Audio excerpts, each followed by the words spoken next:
अब अगर मुझे अलग अलग यूनिट्स मेरे पास कैसे बनते हैं वो जानना है, तो सबसे पहले हमें जानना पड़ेगा कि एक एटमॉस्फेयर को मैं किस तरीके से डिफाइन करता हूं।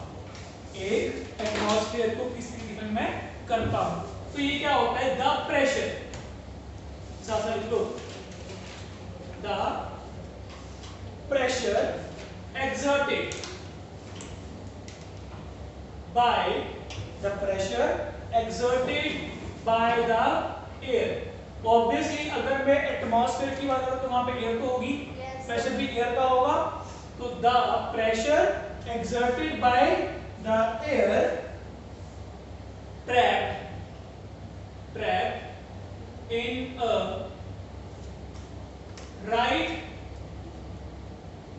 angled column, in a right angled column of 1 meter square base, of 1 meter square base, elongated up to end of atmosphere, elongated up to end of atmosphere। यहाँ ऐड कर लो एट सी level, eight सी level, पहाड़ों में भी सी level पे। और देखो इसका मतलब क्या है, अब 2 मिनट कितना छोड़ दो, मान लो कि आपके पास ये सी लेवल है, मतलब जहां ब्लू ग्राउंड है हमारा है, सी लेवल में इसलिए मतलब जहां पे समुद्र, जहां पे लोअर लेवल पे, ठीक है, वहां पे मैं मान लेता हूं कि मेरे पास जमीन पे मैंने एक एरिया मार्क कर लिया 1 मीटर स्क्वायर, और उसकी चौड़ाई और लंबाई कितनी है, 1 मीटर की है। अगर मैं उसको उतना सा एरिया मैं कर लूं इलोंगेट, मतलब इमेजिन करो कि यहां से मैं क्या ले लूं, फिक्स एरिया ले लूं, कहां तक, एंड ऑफ एटमॉस्फेयर तक। मतलब मैंने क्या, मान लो कि मेरे पास ये 1 मीटर स्क्वायर का एरिया पड़ा है सी लेवल पे, ठीक है, इतने से एरिया की बात कर रहा हूं पूरे एंड ऑफ एटमॉस्फेयर तक, इतने से ही एरिया की बात कर रहा हूं पूरे एंड ऑफ एटमॉस्फेयर तक, मतलब बाकी के में कह रहा हूं मुझे इसका मतलब नहीं है, सिर्फ मुझे किससे मतलब है, इतने से एरिया से ही मतलब है। तो इतने से एरिया के ऊपर जो एयर के मॉलिक्यूल होंगे अंदर उसके, अब वो एयर के मॉलिक्यूल्स कितना प्रेशर एक्सर्ट कर रहे हैं, वो मेरे पास क्या होता है, एटमॉस्फेरिक प्रेशर, ठीक है। कि इतने से एरिया में, इसको मैंने क्या स्प्रेड कर दिया, पूरा एटमॉस्फेयर स्प्रेड कर दिया।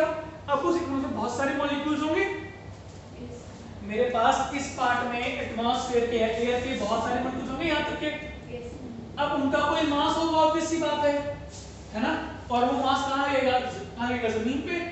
अब उस मास जो जमीन पे लग रहा है वो कितना जमीन के ऊपर प्रेशर एक्सर्ट कर रहा है, तो मेरे पास क्या होता है, एटमॉस्फेरिक प्रेशर। तो मैं बोल दूं कि मेरे पास जो P एटमॉस्फेरिक है, it is force upon area, हाँ कि नहीं।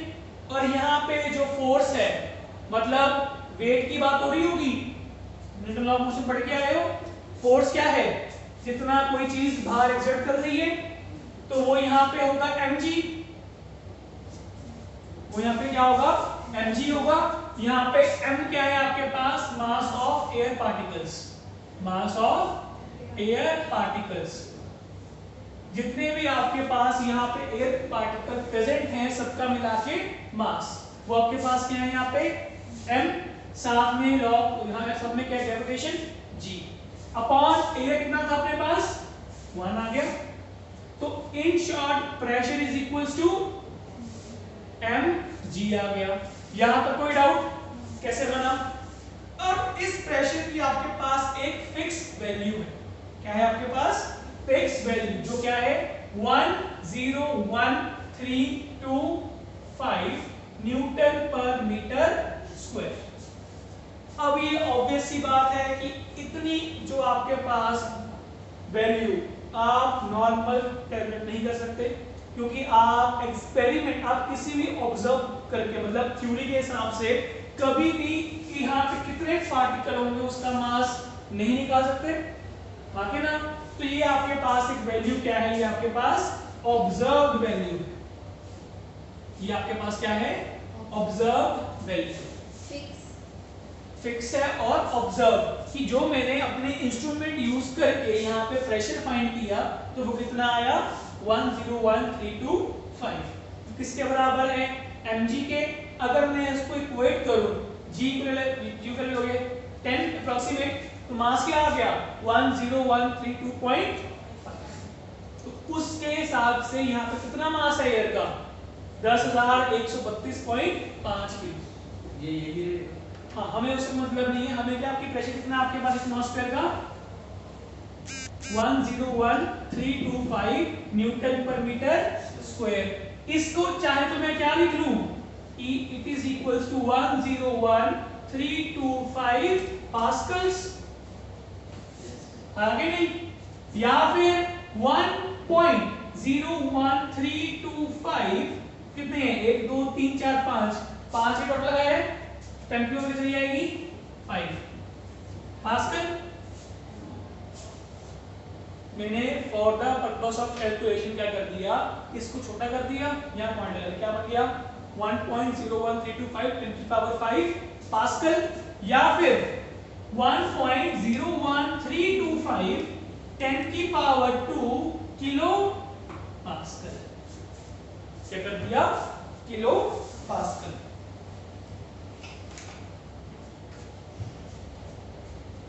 और 1.01325 बार मतलब 1 बार इज इक्वल्स टू इसके बराबर है वो 10 टू द पावर 5 पास्कल्स। तो यूनिट्स में ऐड कर लो कि आपके पास बार भी क्या है एक यूनिट किसकी प्रेशर की जो किसके बराबर है 10 टू द पावर 5 पास्कल्स के बराबर। तो आपको क्या है आपको क्या क्या याद रखना है एक तो आपको याद रखना है ये वाला टर्म ये छोड़ो आपको याद रखनी है ये वाली टर्म। अगर ये या तो ये भी याद होगी ये या तो ये भी याद हो जाएगी और याद रखनी आपको ये वाली टर्म बात ठीक है। ये अगर याद होगी इसका ये बन जाएगा इजी है। ये अगर याद है तो इसका मतलब क्या है इसका मतलब क्या है बार है तो उससे पता चले बार क्या होता है 10 टू द पावर 5 पास्कल्स। बात समझे। तो आपके पास अब एक ये रिलेशन आया और आपके पास एक ये रिलेशन आया क्या क्या कि 1 एटमॉस्फेयर इज इक्वल्स टू 1.01325 10 की power 5 pascals and 1 atmosphere is equals to 1.01325 bar. ये बात समझ में आई।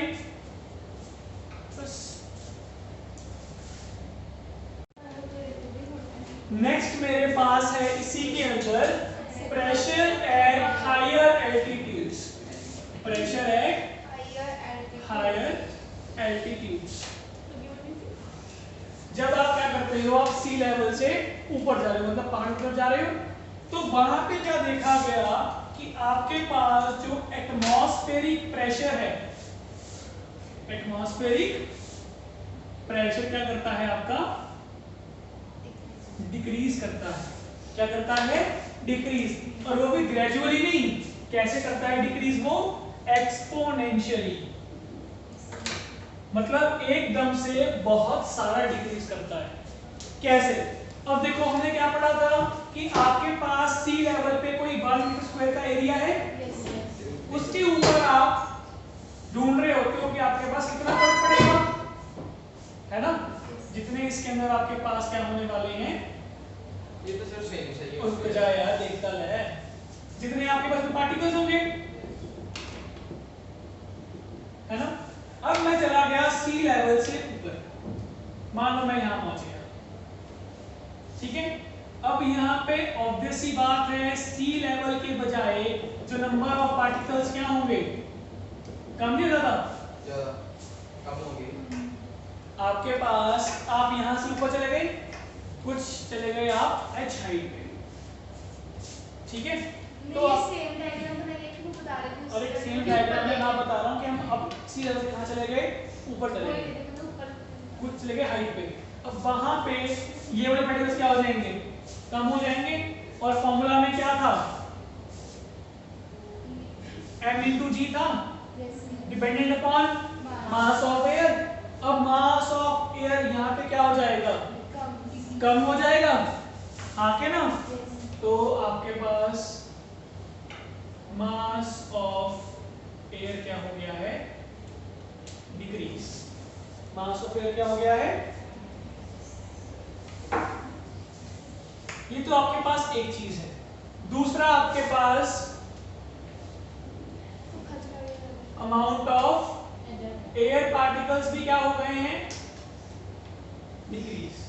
मतलब अगर आपके पास amount of air particle decrease हुआ है, जिससे आपके पास मास भी क्या हो गया है, डिक्रीज हो गया है, तो आपके पास इसी कारण से अगर ये डायरेक्टली प्रोपोर्शनल था मास ऑफ एयर के, तो आपके पास हाइट बढ़ने से आपका जो ग्राफ क्या आएगा, बिल्कुल ही एक्सपोनेंशियली डिक्रीज का। कि ग्राफ ऐसा नहीं है कि धीरे धीरे गिर रही है वैल्यू, नहीं, वैल्यू एकदम से क्या हो रही है, ड्रॉप। थोड़ा और दिखा कर ऐसे क्या हो रही है आपके पास, ये एकदम से ड्रॉप कर रही है, ठीक है। इसको हम क्या बोलते हैं, एक्सपोनेंशियल। इसको हम क्या बोलते हैं, एक्सपोनेंशियल। जब आपके पास डिक्रीज ग्रेजुअल ना हो, बल्कि क्या हो, एकदम से गिरे। हाइट है h के तो करिए हाइट क्या होगी, अच्छी होगी, हाइट क्या होगी, वो तो हाइट अच्छी। फिर बस वही लूंगा मैं यहाँ पे, और क्या लूंगा यहाँ पे मैं, ठीक है। ये आपके पास क्या है, हाइट। ये पूछ रहे हैं पी, नहीं ये पता नहीं, प्रेशर फिर पागल जी ना हो। सर एक और हो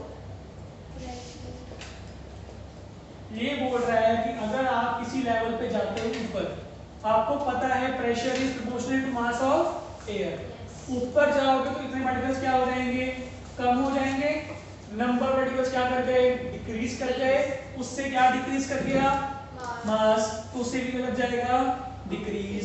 और वो डिक्रीज करता है बहुत ही स्टीप तरीके से, मतलब एकदम से ही बहुत ज्यादा प्रेशर का लेवल आपका डिक्रीज हो जाता है, ठीक है। सर ये जो टॉपिक है ये प्रेशर के अंदर है, ये प्रेशर के अंदर ही है। मतलब सर आप सिलेंडर में कराते मेजरमेंट ऑफ गैस के पॉइंट्स पर आते हैं, हाँ, तो प्रेशर आगे प्रेशर तक चल रहा है। अच्छा, अब प्रेशर को कैलकुलेट कैसे करना है, तो वो P is equals to P naught, P is equals to P naught e की power minus m g h by r t। ये मेरे पास एक रिलेशन दिया था, किसने, बोल्ट्जमैन। बंदा था कौन, Boltzmann.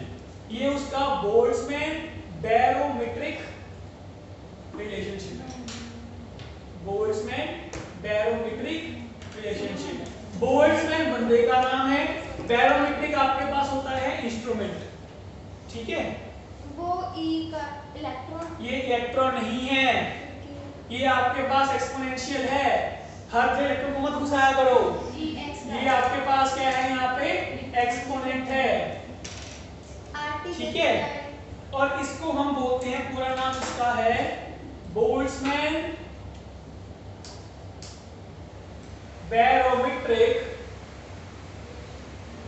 Distribution law, distribution law. इसमें m क्या है, मास ऑफ एयर, g क्या है, ग्रेविटेशनल, h क्या है, कितनी हाइट पे है, r आपके पास होता है गैस कांस्टेंट, जो हम आगे पढ़ेंगे, t आपके पास क्या है, टेम्परेचर, ठीक है। और यहाँ पे जो आपके पास टेम्परेचर है, वो आपके पास क्या है, एब्सोल्यूट टेम्परेचर है। ये आपके पास क्या है, absolute temperature.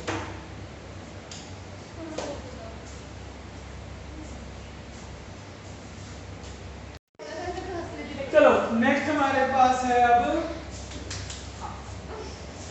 How to measure pressure, how to measure pressure. Pressure को मेजर किस तरीके से किया जाता है, कौन सा प्रेशर, एटमॉस्फेरिक प्रेशर, कौन सा, एटमॉस्फेरिक प्रेशर। तो जो आप करते हो यूज इंस्ट्रूमेंट, उसका नाम होता है बैरोमीटर, उसका नाम क्या है? बैरोमीटर। बैरोमीटर बैरोमीटर क्या होता है? वो इंस्ट्रूमेंट जिसके थ्रू आप क्या नापते हो? एटमॉस्फेरिक प्रेशर को कैलकुलेट करते हो। अब होता क्या है इसमें? देखो तो यहाँ पे देख लो, तुम्हारे पास एक बड़ा सारा कंटेनर है जिसमें आपने कर रखी है फिल मरकरी। जिसमें क्या फिल है? इसमें फिल है आपके पास मरकरी। ठीक है। अब आपके पास आपने ली बड़ी सारी, आपने कॉलम लिया, टेस्ट ट्यूब छोटी वाली, बड़ा बोलते हैं कॉलम। आपने कॉलम लिया, उसमें आपने क्या फिल कर दिया? मरकरी ही फिल कर दी। इसमें भी क्या है? मरकरी। इस कॉलम को आपने कर दिया उल्टा, यहाँ पे लगा दिया, इन्वर्ट क्या इसमें डाल दिया, मतलब इसको आपने क्या कर दिया? इन्वर्ट, और आपने उसको इसके अंदर न्यू डाल दिया। ठीक है। मान लो ये किसी लेवल पे थी, यहाँ पे इसके ऊपर अलग अलग क्या बने हुए हैं? मेजरमेंट यूनिट्स बने हुए हैं, एक स्केल बना हुआ है इसके ऊपर। ठीक है। इसमें भी क्या भरी हुई है आपने? एचजी भरी हुई है। ठीक है। अब एटमॉस्फेयर, इस एचजी के ऊपर क्या लगाएगा? प्रेशर लगाएगा। अगर मैं बोलूं कि यहाँ पे मेरे पास क्या लग रहा है? कोई पी एटमॉस्फेरिक लग रहा है। ठीक है। तो इस लेवल पे, इस पूरे लेवल पे मैं किसी भी पॉइंट पे देखूं, वहां प्रेशर क्या होने वाला है? सेम होगा। यहाँ भी पीएटीएम, यहाँ भी सेम, यहाँ भी ऐसा नहीं होगा यहाँ पे अलग, यहाँ पे अलग, यहाँ पे अलग, ऐसा तो होगा नहीं। सर उस साइड में क्या है? क्या स्केल है? अगर मैं किसी बेंच के ऊपर हाथ से प्रेशर लगा रहा हूँ, यूं तो नहीं है ना कि यहाँ प्रेशर अलग हो, यहाँ प्रेशर अलग होगा। जो मेरे पास प्रेशर है वो उस पूरे के पूरे प्लेटफॉर्म पे, एक पूरे के पूरे सेम पॉइंट, मतलब सेम सरफेस पे, जो सेम हाइट पे पड़ा है, वहां क्या लगेगा? सेम लगेगा। और ये बात ऑब्वियस है कि अगर मैं यहाँ पे जाऊँ तो यहाँ वैल्यू क्या होगी प्रेशर की? अलग हो जाएगी, लेकिन यहाँ पे क्या रहेगी पॉइंट पे? हमेशा सेम। तो हमें क्या पता है कि pressure remains same at same height. कि अगर आपके पास हाइट क्या है? सेम है, तो उसके हर पॉइंट पे प्रेशर भी क्या होगा? सेम होगा। चलो, अब यहाँ पे लगाया प्रेशर हवा ने, तो ये मरकरी यहाँ से कहाँ जाएगी? इसके अंदर जाएगी, और यहाँ पे आपके पास कुछ लेवल राइज होगा। लेट इट भी आपके पास क्या हो गया? ये एक्स प्रेशर क्या हो गया? राइज हो गया। तो ये जो आपके पास राइज आया है, इसको हम क्या बोल देते हैं? Atmospheric pressure. ये आपके पास क्या आता है? Atmospheric pressure in terms of mm of hg में, क्योंकि ये स्केल है। अब स्केल ऑब्वियस सी बात है कौन सी नोट करेगा? वो ऑब्वियसली डिस्टेंस की यूनिट नोट करेगा, सेंटीमीटर करेगा, ये mm करेगा, मीटर करेगा, हाँ के ना। तो यहाँ पे जो आपके पास चेंज आता है वो होता किसमें है? mm में। तो स्केल भी किसमें है आपके पास? mm में। समझे की बात नहीं? यस। तो आपके पास यहाँ पे जो प्रेशर की टर्म आती है वो किस फॉर्म में आती है? mm ऑफ hg के टर्म्स में आप प्रेशर को कैलकुलेट करते हो। ये बात समझ में आई? इसमें किसी को डाउट? अब जब आपका मरकरी यहाँ पुश होगा, इस पॉइंट पे आके क्या होगा? रुक जाएगा। इतना राइज होकर रुक गया ना, इतना राइज हो यहाँ पे रुक जाएगा। तो जिस पॉइंट पे आपकी मरकरी ऊपर बढ़ना रुक जाएगी, उस पॉइंट को हम बोलते हैं इक्विलिब्रियम पोजीशन। क्या बोलते हैं हम? Equilibrium position. जिस पॉइंट पे आपके पास क्या होगा? ये मरकरी का जो ऊपर अपवर्ड फ्लो है वो क्या हो जाएगा? यहाँ पे आके रुक गया, मतलब इतना मैक्सिमम राइज उसका हो चुका है, तो उसको हम क्या बोलते हैं? इक्विलिब्रियम पोजीशन बोलते हैं। आके नहीं? yes. तो मैं ये बोल दूं कि आपके पास जो प्रेशर ऑफ एयर है, एटमॉस्फेयर है बाहर वाला, जो आपके पास क्या है, प्रेशर ऑफ एटमॉस्फेयर है, वो बराबर है किसके, प्रेशर इन द कॉलम। हाँ कि नहीं? जितना देखो ना, यहां से आप क्या लगा रहे हो, प्रेशर लगा रहे हो, यहाँ पे इसका भी प्रेशर भी होगा ऊपर से, एयर का जो इसमें फील्ड पड़ी है एयर, जो इसके एयर फील्ड है उसको प्रेशर भी होगा। तो जब ये वाली प्रेशर, हाँ तो यहाँ पे क्या फील होगा, ऊपर वैक्यूम होगा ना, या कुछ तो एयर होगी। इसके अंदर पहले एयर थी। हाँ जब उसको मैंने उल्टा कर डाला, नीचे आएगी ये, तो ऊपर क्या बचेगा इसके, मतलब पूरा नहीं उसके अंदर डाला, डिप कर देना, डिप कर दिया तो ये नीचे आ जाएगा, ग्रेविटी से मतलब नीचे आ जाएगी, ऊपर क्या बचेगा तेरे पास, एयर बचेगी, खाली होएगा ऊपर से। खाली इसमें एयर होगी ना, उस एयर पे प्रेशर लगा रही होगी ऊपर से, नीचे कौन लगा रहा है, एटमॉस्फेयर लगा रहे हैं। तो इस पॉइंट पे क्या होगा, P एटमॉस्फेयर किसके बराबर होगा, जो P एटमॉस्फेयर यहाँ पे लग रहा है वो किसके, ये P एटमॉस्फेयर किसके बराबर होगा आपका, जो ऊपर से P लग रही है इस H हाइट के ऊपर, हाँ कि नहीं? तो एट इक्विलिब्रियम आपके पास क्या होने वाला है, एटमॉस्फेरिक प्रेशर बराबर होगा किसके, जो प्रेशर इस कॉलम के अंदर बना हुआ है, हाँ कि नहीं? तो अब मुझे पता है it is equals to m into g, हाँ कि नहीं? ये किसके बराबर है, m into g के बराबर है, हाँ कि नहीं Madhav? Is equals to pressure in the column, हाँ कि नहीं? कुछ तो बोल दो यार। Yes yes. अपॉन एरिया भी आएगा, mg कहाँ है जी? ओए ये तो फॉर्मूला है एचडी फोर्स अपॉन एरिया आएगा, है ना? Yes. अब यहाँ पे एरिया स्पेसिफाइड तो नहीं है, क्योंकि मुझे पता नहीं है जो मैंने कॉलम लिया उसके मैंने एरिया कितना लिया है ना? तो अब density is equals to mass into, तो मास क्या होता है, sir density equals to mass upon volume. Density is equals, मैंने बोला वही, मास अपॉन वॉल्यूम। तो मास क्या आ गया, डेंसिटी इनटू वॉल्यूम आ गया, हाँ कि नहीं?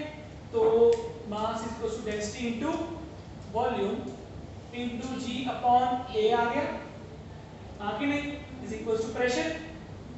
अच्छा एक बात बताओ, volume is equals to A into height लिख लो। क्यों?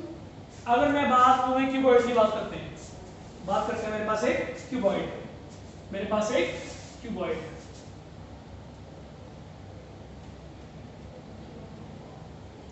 अगर मैं बोलूं क्यूबॉइड में निकालना है area, it will be L into B, आगे नहीं? अगर मैं बोलूं मुझे निकालनी है क्या, volume, L into B into H। तो इसको लिख दूंगी A into H है, Yes। आगे नहीं? तो वॉल्यूम क्या है, जितना एरिया था प्लस जितना ऊंचाई में है, हाइट, आगे नहीं? तो मैं बोल दूं B into A into H into G upon A is equals to P है, Yes। वॉल्यूम पे इंटरेस्ट दूं, A से काट दूं, Yes। तो आपके पास प्रेशर क्या बचा, डेंसिटी H और ग्रेविटी, ये बचा, ये आपके पास क्या है, प्रेशर किसी भी लिक्विड का। और यहाँ पे डेंसिटी ऑफ किसकी होगी, डेंसिटी ऑफ मरकरी होगी, डेंसिटी ऑफ मरकरी। सर सिर्फ मरकरी ही क्यों लगती है? करांगे भी, सिर्फ मरकरी ही क्यों लेती है वो करांगे। अच्छा कोई और भी हाँ कोई और भी और कुछ करेंगे ना, सर ठीक है? सर ये पी के कितने सारे फॉर्मूले हैं? तो सारे करने की क्या होगा, सर कद नहीं। ठीक है? और ये क्या ऑब्जर्व किया जाता है कि अब इसको ऑब्वियस सी बात है, आप निशान तो बैठोगे नहीं, ठीक है? और हम पढ़ के आ रहे हैं, केमिस्ट्री पढ़ रहे हैं, फिर तो पढ़ रहे हैं, सॉल्व करेंगे। तो हमें पता है क्या कि 1 एटमॉस्फेयर जो निकल के आया, it was 0.76 metre of Hg, मतलब जो एटमॉस्फेयर लगा रहे हो उस एटमॉस्फेयर के प्रेशर से जो ये आपके पास राइज आता है, जो आपके पास x डिस्टेंस ये ऊपर जाती है, इसकी वैल्यू कितनी है, 0.76 मीटर्स। आपने कॉलम में मरकरी भर ली, उसको उल्टा कर दिया, साइड से प्रेशर लग रहा है, मरकरी कॉलम में ऊपर जाएगी, ऑब्वियस ही बात है। और वो कितना ऊपर जा रही है?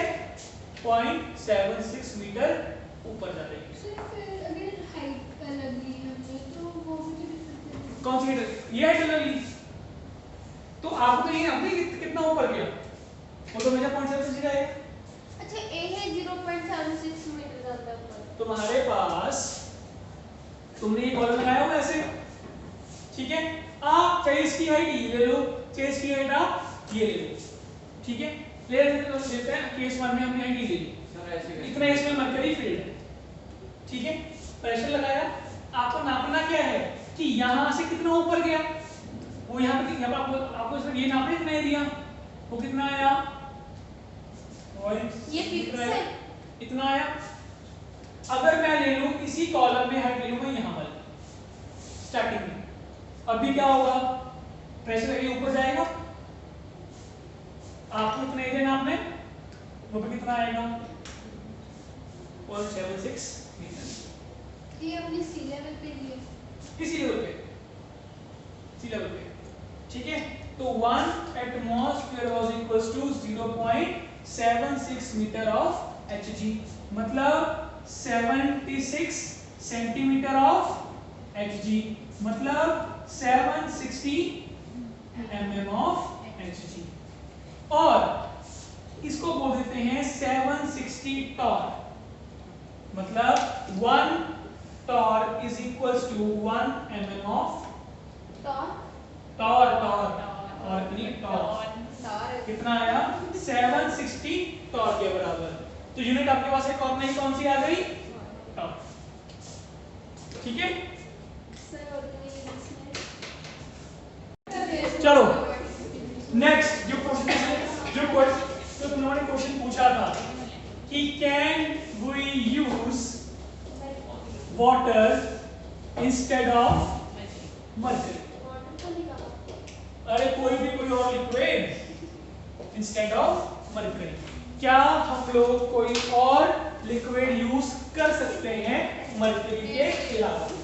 इसका साफ स्पष्ट आंसर है यस, हम लोग यूज कर सकते हैं, ठीक है, लेकिन यूज क्यों नहीं करते हमें वो देखना है, ठीक है। अब देखो, जितना प्रेशर एटमॉस्फेयर का मर्करी दिखाएगी उतना ही कौन दिखाएगा, उतना वाटर दिखाएगा। एटमॉस्फेयर का प्रेशर अगर मैं यहाँ पे मैं बकेट ले लूं, उसमें मैं डाल दूं, कॉलम डाल दूं, एक बार मान लो यहाँ पे आपके पास क्या है, मरकरी है, उसमें वो राइज आएगा, let it be H1 in case of mercury. अगर यहाँ पे क्या है, मरकरी है, आप ले लो, आपके पास एक दूसरा कंटेनर भी है, उसमें क्या फील्ड है आपके पास, वाटर फील्ड है, ठीक है, लेट इट बी, वो भी कोई हाइट रीच करेगा, लेट इट बी H2, यहाँ पे H1, ठीक है, H1 हो H2, आप करते हैं। अब देखो दोनों में ही आपके पास एटमॉस्फेयर का प्रेशर क्या है, सेम है, हाँ कि नहीं? तो इन शॉर्ट जो आपके पास प्रेशर की वैल्यू आनी है, दोनों में क्या आने वाली है, सेम ही आने वाली है, हाँ कि नहीं? तो pressure of mercury is equal to pressure of water.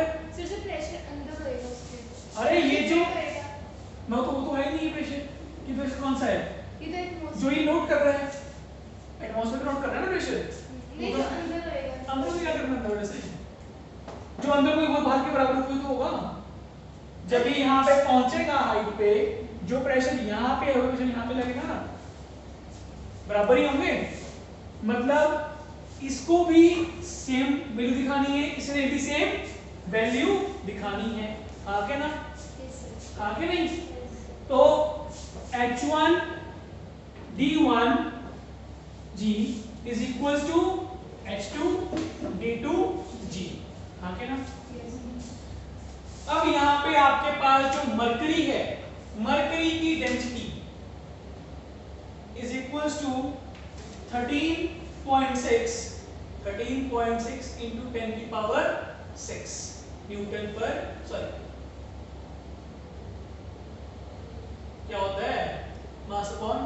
kg/m³। लिख लो इसको। डेंसिटी ऑफ मर्करी कितनी है? 13.6 10 की पावर 3, 10 की पावर 3। और आपके पास जो वाटर है उसकी कितनी होती है? 10 की पावर 3 kg/m³। देखो यहाँ पे H1 इंटू मर्करी कितनी हाइट है वो कितने लिया हमने? 13.6 10 की power 3 into G is equals to H2 into 10 4 ले लो 3Q G 10 into G cancel हो गया। ठीक है, ये भी क्या हो गया? कैंसिल। तो H1 into 13.6 equal to H2 आ गया। अब मुझे ये बात पता है कि मरकरी के केस में आपके पास हाइट क्या आई थी? 0.76 आई थी। तो 0.76 इंटू 13.6 इक्वल्स टू H2। हाँ क्या इधर वाला डेंसिटी वाटर है 10 की पावर 3 kg/m³। सर फिर ये और वो हार्ड density से of- कटनी पड़ेगी कि जी वाटर। अरे यार तुम देख तो लो पहले कि मैं क्या करवाने चाह रहा हूँ। आप ये करवाना चाहते हो कितना रेशियो होगा? आपके पास जो हाइट कितनी आ जाती है? अप्रोक्सीमेट 10.33 इतनी नहीं आती। सॉल्व करना कितना आएगा? 76 36 21 8 42 25 9 6 3 8 9 10 11 12 13 और यहाँ पे 10।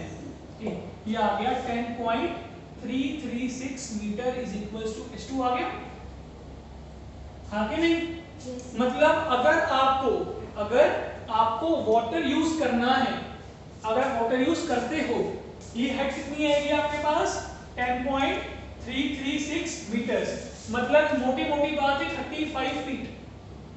35 फीट कितनी है बिल्डिंग है? जितनी है बिल्डिंग है आपको उतना बड़ा कॉलम लेना पड़ेगा।